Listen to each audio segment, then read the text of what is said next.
Жолы түзеудің жөні түзеу. Жуырда қала әкімі Алтай Көлгінов Жайық пресс медиа холдингінің журналистеріне сұхбат беріп, қаладағы күрделі мәселелердің бірі жол проблемасына қатысты сауалдарға жауап қатты. Биыл бұл бағытта бірқатар келелі істер атқарылып, жаңа тас жолдар салынуда. Сол игі істер туралы бірер сөз.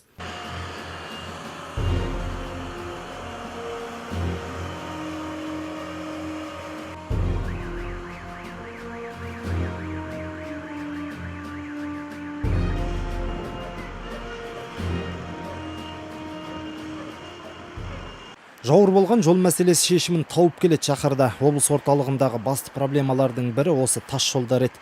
Толғағы жетті тіптен. Екінші түйін түгел шешілмеген мәселе жер асты кәріздері. Атап өтерлігі бұл маңызды мәселелер бір-бірімен тығыз байланысты. Жаңа жол салу үшін алдымен астындағы ескі кәріздерді түгел ауыстыру қажет.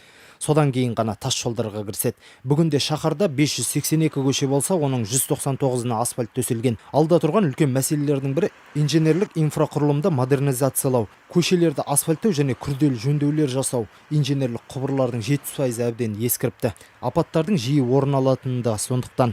Осыған орай асфальттан бұрынғы құбырларымызды қамдаған жөн дейді Алтай Сейдірұлы. Бірінші асфальтты жауып алып, сосын келесі жыл қайтадан қазып жатсақ, ол дұрыс болмайды.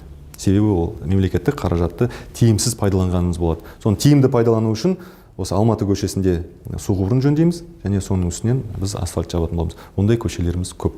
Биыл Еуразия даңғылының астындағы құбырларды жаңартып, келесі жылы үстіне асфальт салынбақ. Бұл жұмыстарды 7 рет өлшеп бірге су қажет дейді қала басшысы. Себебі бұл даңғыл қаланың күре тамыры іспеттес. Әбілқайыр даңғылының қайта-қайта апат орын алған бөлігінде де жолдың астында 7 метр тереңдіктегі кәріз жүйесі жаңартылуы тиіс. Биылғы басталған жұмыстар өз алдына былтыр басталғандарын қашан тәмамдаймыз? Бұл сауалға да жауап алдық. Шолохова көшесі 4,5 шақырымды құрайды. Өткен жылы басталды, үстіміздегі жылы аяқталуға да қаражат бөлінді. Яғни биыл біз оны толыққанды бітіреміз. Сырым Датов көшесі 4 шақырымға жуық Орал қаласының шекарасына дейін өткен жылы басталған, үстіміздегі жылы бітпеген жерлерін біз аяқтайтын боламыз. Сонымен қатар кардиоцентрға, кардио орталыққа баратын көше Деркул елді мекенінде 1,5 шақырымды ұзындығын құрайтын көше, ол өткен жылы басталып, биыл бітірілді. Ал Петровский көшесі де солай. Қай жұмысқа да қаражат қажет екендігі рас. Жергілікті және мемлекет қоржына және игі істерге ақшасын аяқ қалмайтын инвесторлар тағы бар. Тәптіштеп айтқанда биылғы жұмыстарға 1,8 миллиард теңге бөлінсе, былтырдан аяқсыз қалған жұмыстарға 200 миллион теңге қаражат қарастырылған. Өткен жылғы басталынған жұмысқа аяқталу үшін берген қаражат есептегенде 2 миллиардтан астам теңге тек Орал қаласындағы жолдарға жұмсалынып жатыр. Тайманова көшесі, Алмазова көшесі, Чаган набережный, Даумова көшелері жалпы ұзындығы 2,5 шақырымды құрайды. Бұл күрделі жөндеуден жұмыс қазір басталып, осы күзге дейін бітірілетін болады. Бұл біздің инвесторлардың инфрақұрылымдық жобаларға бөлінетін қаражаттың есебінен салынуда.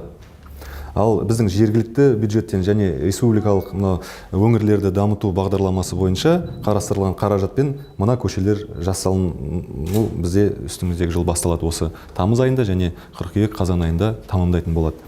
Хусайнова көшесі Достық Дружбадан басталады, Чаган набережныйға дейін 1 шақырымға жуық ұзындығы бордюрлар және лотоктар болатын болады бұл жерде. Карева көшесі 2 шақырым ұзындықты құрайды. Бұл жерде астында су құбыры бар. Соны жөндейміз, су құбырын, сонымен қатар бірге су құбыры жоқ жерде асфальт жолын жасау басталды. Яғни бұл үстіміздегі жыл күзге дейін бітетін болады.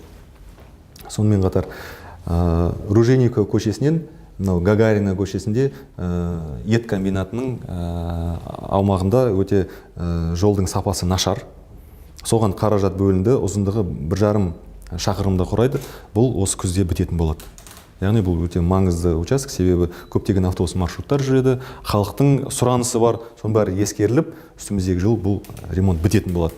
Сонымен қатар көп уақыттан бері өзінің күрделі жөндеуін талап етіп отырған Жилаев трассасы. Датовадағы көпірден түскен уақытта осы жерден басталып 4 шақырымнан астам ұзындығы асфальт күрделі жөндеу жасалынатын болады. Жилаевтың нан жасау зауытына дейін үстіміздегі жыл біз бітіреміз. Бұл біз үшін өте маңызды жоба. Бизнестің жол картасы бағдарламасы есебінен қаражат бөлінді. Яғни бұл жердегі бизнес объектілерге де және қала тұрғындарына немесе қонақтарға да бұл өзінің қызметін сапалы түрде көрсететін болады. Үстіміздегі жылы күзге дейін біз аяқтайтын боламыз. Деркөл кентінен Саратов трассасы бағытындағы көпірге күрделі жөндеу жүргізілуде. Круглозерный кентіндегі ұзындығы 1,8 шақырым Комсомольский көшесіне асфальт салу жұмыстары басталады. Енді алға қойған мақсаттар туралы бірер сөз. Жұмыстар межеленген уақытта аяқталуы тиіс дейді қала әкімі. Сапасы сын көтермейтін Конкин көшесінің Деркөл кентіне дейінгі 5 шақырымы, Сарайшық көшесінің 2,5 шақырымы, әуежайдан қалаға бағытталған жолдың 8 шақырымын жөнге келтіру жоспарда. Бұл жұмыстар инвесторлардың инфрақұрылымды дамытуға бағытталған қаражатына жүргізілетін болады. Сондай-ақ Жаңғырхан Темірмасин атындағы көшелердің астындағы жылу құбырлары жаңартылады. Жыл санап қала іргесінде жаңа шағын аудандар бой көтеріп келеді, сәйкесінше халық саны артып отыр. Мәселен, биылдың өзінде Зачаганск кентіндегі Аймауытов Тынышбаев атындағы көшелерге асфальт төселеді деп күтілуде. Жыртығы жыл сайын жамалып жатса да, жол сапасына сын айтатындар баршылық. Жолдар тиісті деңгейде сақтап тұру үшін биыл 105 миллион теңге бөлінді. Асфальттың шілденің шекені шаққан ыстығында ақпанның алай-дүлей бораны мен аязына жарылатын қасиеті бар. Бұл табиғи фактор. Ол жарықтарға жазда су, қыста мұз қатса жол бұзылады. Олай болмау үшін жарықтар жамалады.